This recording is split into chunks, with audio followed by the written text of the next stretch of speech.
Paano nga ba i-set up ang in-stream ads at ayaw mag-set up nito sa iyong Facebook apps? Hello, what's up guys? Muli ako nga pala si Kuya Ben. And let's talk about sa problem ngayon ni Facebook app kasi ayaw niya mag-set up into in-stream ads. Okay, for monetization tools.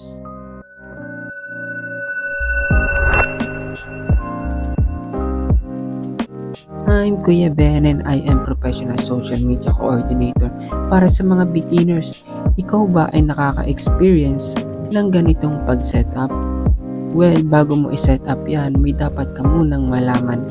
And what's that? Unang-una dito, qualify ka na ba sa in-stream ads? Baka panay repost lang ang ginagawa mo. Baka naman hindi yan pasok sa restriction policies ni Meta. Baka naman panay music lyric video ang audio mo.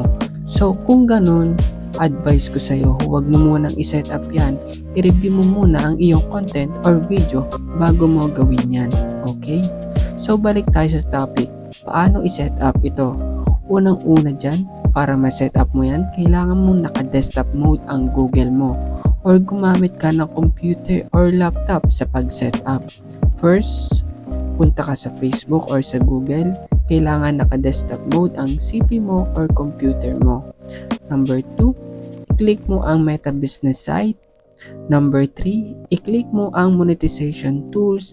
Then here we go, pwede mo nang i-set up yan into in-stream ads.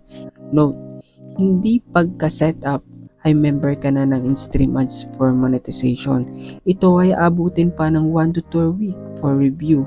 At kung eligible ka talaga, ilang araw lang ay approved ka na for in-stream ads. Okay? Kaya payo ko sa inyo sa una pa lang, bago mo i-set up yan, make sure mo muna na dapat eligible ka na kay Meta. Yung wala kang nilalabag na policies, restriction, report, and copyright claim. Okay? Sana may naitulong ako sa inyo sa video ito. Muli ako ang kuya nyo, Kuya B. Bago matapos ang video ito, hayaan mong panoodin ang video for Facebook Meta Policies. Let's go!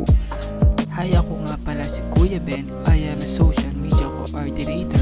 Dito sa video ito ay papaliwanag ko ng malinaw yung mga policies or mga content na dapat mong iwasan kung gusto mong ma-monetize. Iwasan ang restriction at hindi ma-delete ni Meta ang FB account or FB page mo. Kaya kung interesado ka, tapusin mo dapat ang video na ito. Content monetization policies ni Meta ay binubuo ng 4 na bahagi.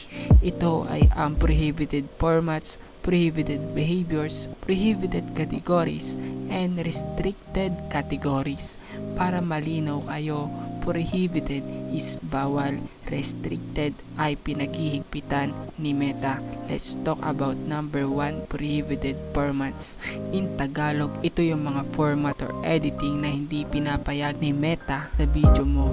Prohibited formats ay may 5 dapat mong iwasan sa pag-upload ng video mo. Number 1, static videos, static image posts, static show image, looping videos, and text montage. So sa number 1, static videos. Ito yung mga image na walang movements na nilagyan mo ng sound and text. Number 2, static image posts. Video na may malaking text, image sa video for engagement purposes. Number 3, static show image. Pinagsama-samang image, then i-play ito into video and add some musics. Then number 4, looping videos. Paulit-ulit na video na pinahaba sa isang buong video. In short, replay video lamang ang pinapanood mo. Then number 5, and text montage. Ito yung mga text sa video na hindi umaalis or mga text sa video na gumagalaw habang nakaplay sa video. Example nito ang music lyric video na hindi naman sa iyo, then pinaltan mo ng background. Prohibited behaviors in the other meaning, ito yung mga ugali or emotion na dapat pinapakita sa video mo base kay Meta.